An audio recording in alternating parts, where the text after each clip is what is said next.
एक बार की बात है। ग्रामीण इलाके में बसे एक छोटे से गांव में माया नाम की एक युवा लड़की रहती थी। माया एक साधारण परिवार से थी, जिसे गुजारा करने के लिए संघर्ष करना पड़ता था। उनके पिता एक किसान के रूप में काम करते थे, सुबह से शाम तक खेतों में मेहनत करते थे, जबकि उनकी मां उनके साधारण घर की देखभाल करती थी। अपनी वित्तीय कठिनाइयों के बावजूद माया के पास लचीलेपन और दृढ़ संकल्प की अविश्वसनीय भावना थी। उसके सपने और आकांक्षाएं थीं जो उसकी परिस्थितियों की सीमाओं से परे थीं। माया में सीखने का जुनून और दयालुता से भरा दिल था। हर दिन माया कई मील पैदल चलकर गांव के स्कूल जाती थी। उसकी घिसी पिटी किताबें उसकी छाती से कसकर चिपकी होती थीं। स्कूल के अन्य बच्चे अधिक संपन्न परिवारों से थे, नए कपड़े पहने हुए थे और चमकदार स्कूल की आपूर्ति ले रहे थे। लेकिन माया ने भौतिक संपदा की कमी को अपने उत्साह पर हावी नहीं होने दिया। वह उत्सुकता से ज्ञान को आत्मसात करती थी और कक्षा में सक्रिय रूप से भाग लेती थी। हमेशा खुद को बेहतर बनाने की कोशिश करती थी। अपने खाली समय में माया स्थानीय पुस्तकालय का दौरा करती थी, जहां वह किताबों में डूब जाती थी, जिससे उसकी कल्पना दूर दूर तक फैल जाती थी।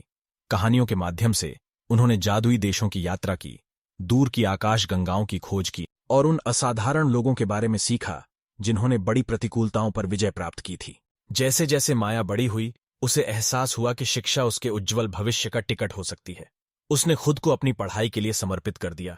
अक्सर अपना काम पूरा करने के लिए देर रात तक जागती थी। उसकी कड़ी मेहनत रंग लाई और वह लगातार अपनी कक्षा में शीर्ष छात्रों में शुमार रही। एक दिन एक प्रसिद्ध परोपकारी व्यक्ति ने गांव का दौरा किया और उन होनहार युवा व्यक्तियों की पहचान की जो उच्च शिक्षा प्राप्त करने के लिए छात्रवृत्ति के पात्र थे।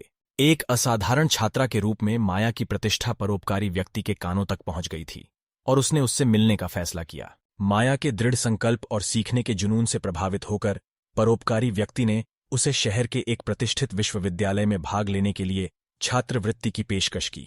यह जीवन भर का एक अवसर था, गरीबी के चक्र से मुक्त होने का मौका। चेहरे से खुशी के आंसू छलकते हुए माया ने अपने गांव और परिवार को अलविदा कहते हुए छात्रवृत्ति स्वीकार कर ली। उसने अपने जीवन में अनंत संभावनाओं से भरे एक नए अध्याय की शुरुआत की। अपने विश्वविद्यालय के वर्षों के दौरान माया अकादमिक रूप से चमकती रही, लेकिन उसे वापस देने के महत्व का भी एहसास हुआ। उन्होंने अपने गांव में वंचित बच्चों की सहायता के लिए एक फाउंडेशन की स्थापना की, जिससे यह सुनिश्चित हुआ कि उन्हें भी गुणवत्तापूर्ण शिक्षा और संसाधन उपलब्ध हों। जैसे जैसे साल बीतते गए, माया ने सम्मान के साथ स्नातक की उपाधि प्राप्त की और उन अन्य लोगों के लिए आशा की किरण बन गई जिन्होंने समान कठिनाइयों का सामना किया था। उन्होंने दुनिया पर सकारात्मक प्रभाव डालने के लिए अपनी शिक्षा, ज्ञान और अनुभवों का उपयोग किया।